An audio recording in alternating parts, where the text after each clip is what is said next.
paz a todos. Este é o canal Alicerce da Fé, trazendo até você mais uma reflexão bíblica. Eu estou hoje na cidade de Itaubim. Estou a trabalho, mas parei para gravar esse vídeo para o canal, fazendo uma reflexão bíblica, baseando para isso no livro do profeta Ezequiel. Ezequiel capítulo 18 é um capítulo interessante, onde ele vai falar sobre a responsabilidade pessoal quanto à salvação, quanto a uma vida de perversidade ou de retidão. Existe uma pergunta bem interessante que eu gostaria de introduzir, que é a seguinte: como podemos definir a existência de alguém? Se nós formos pensar, a vida é um constante vir a ser, a vida está sempre acontecendo, existem muitas possibilidades de mudanças, rotas diferentes, escolhas diferentes, e tudo isso faz com que a gente só possa definir a vida de alguém, só possa dizer quem de fato foi uma pessoa que nós conhecemos quando essa vida se encerra, quando essa pessoa passa de nós para a eternidade. E Ezequiel capítulo 18 vai apresentar para a gente 4 tipos de situações específicas. E existe uma quinta, mas eu vou deixar para o final. A primeira categoria que Ezequiel coloca no capítulo 18 é daquelas pessoas justas, daquelas pessoas que trilharam o caminho da bondade, o caminho de Deus, e que você não consegue divisar na vida dessas pessoas um marco entre uma situação de justiça e uma situação de perversidade. Ou seja, você olha para essa pessoa e vê que o tempo todo, desde os primeiros anos até a morte, essa pessoa foi uma pessoa de Deus, uma pessoa do caminho reto. Existe uma segunda categoria que Deus nos apresenta através do profeta Ezequiel como sendo a perversidade, os perversos. E nessa categoria estão aqueles que logo cedo eles seguem o caminho da injustiça, da prática da maldade, o caminho afastado das orientações da palavra, e às vezes morrem, podem morrer cedo ou velhos, não importa. Você vê que a vida da pessoa foi uma vida tortuosa. Essa é a segunda categoria. Existe uma terceira categoria, que são daqueles que seguem o caminho da justiça, o caminho da paz, o caminho de Deus, e que depois, por alguma razão, quem sabe influência das circunstâncias, da localidade, ou algo próprio deles que estava reprimido, algumas coisas nesse sentido, eles desviam e seguem o caminho da perversidade e morrem na perversidade, morrem na prática da maldade, afastados de Deus, alguns viram até ateus e assim por diante.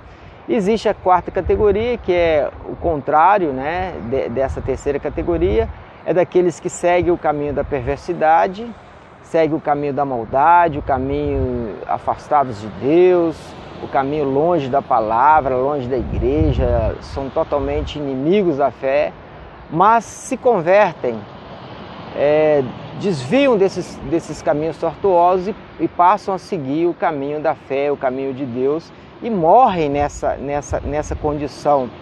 Esta é uma situação maravilhosa. Para essas pessoas, tanto o terceiro grupo como o quarto grupo, você consegue traçar um antes e depois nessas vidas. Fulano era do mal, agora é do bem. Fulano era do bem, agora é do mal. Algo desse tipo, né? A grosso modo nós podemos tratar dessa forma. E existe, eu poderia ousar em dizer, uma quinta categoria, que são de pessoas que estão o tempo todo em conflito. Eles se convertem, vivem um tempinho na fé, na prática do bem, depois eles voltam para a vida da perversidade, praticam o mal, mas rapidamente também voltam para a fé, depois voltam para o caminho do mal, fazendo as antigas coisas que eles faziam, e vivem o tempo todo numa espécie de montanha-russa, numa sinoide. e alguns até ousam pregar a palavra quando estão na fé, às vezes até se transformam em pregadores, depois voltam para o mundo do crime ou para aquela vida que eles tinham antes e vivem o tempo todo numa constante alternância e às vezes morrem nessa situação. Bom, por que eu estou dizendo isso para você? Por que eu resolvi gravar esse vídeo? Porque no início dessa semana, na minha cidade, em Ipatinga, morreu um jovem muito querido. Eu já estive conversando com ele várias vezes, que está nessa quinta categoria. Eu ousaria dizer que ele está nessa quinta categoria. Morreu numa situação desagradável, fugindo de um roubo frustrado, um roubo que não teve a sua conclusão. E nesse caminho ele veio a cair e veio a falecer, cair de um muro e veio a falecer. E o que eu acho lamentável, além do fato dele não ter tido essa firmeza de viver o tempo todo na fé, o que eu acho lamentável é a pressa das pessoas em emitir um juízo do tipo assim, fulano está no inferno, fulano foi perverso, fulano era um enganador, e esse tipo de situação. Mas essa não é uma situação nova. Eu já tive a infeliz sorte de assistir pregações, por exemplo. Uma vez eu assisti uma pregação de um pastor que falou claramente que Sansão foi para o inferno, perdeu a sua salvação. Existe até mesmo alguns pregadores que colocam Salomão como um homem que se desviou e foi para o inferno. E a gente vê o tempo todo as pessoas como babando de felicidade, de prazer em emitir esses juízos de valor, né? Esses juízos que condenam as pessoas. E eu acho que essa é uma situação onde a gente deveria silenciar, sabendo que os últimos instantes entre Deus e uma pessoa, só Deus que pode narrar esses momentos. Nós somos apenas observadores parciais. Quanto a mim, eu sempre torço para que o que melhor tem existido entre Deus e uma pessoa venha prevalecer no dia do juízo.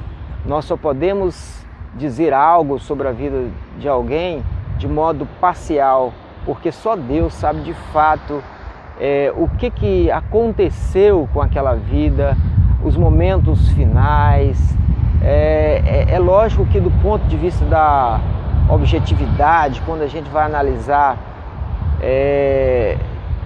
de uma forma fria, você vai dizer algumas coisas que são ruins, obviamente, mas esse é o momento onde a alma deveria silenciar, principalmente em respeito à família enlutada, a família que está sofrendo, a mãe que era crente, que orava para o seu filho, os colegas, os irmãos de igreja, enfim, é um momento de dor. E eu sei que os céus vai ser um lugar de surpresa, o inferno também, mas nós devemos sempre optar por crer no melhor. Se o pior aconteceu, a eternidade vai revelar. Agora, quanto a nós, o nosso coração tem que ser entregue para a esperança, para as boas possibilidades. E essa é a mensagem que eu separei para vocês do canal hoje. Assinem o canal, vão lá no meu blog lá, www.alicercedafé.com.br. Lá tem outros vídeos, também tem alguns textos bem interessantes para cada um de vocês, para que nós a cada dia sejamos mais alicerçados na palavra, a nossa fé, que a nossa fé seja alicerçada cada dia mais na palavra. Muito obrigado, tenham um bom dia, até a próxima.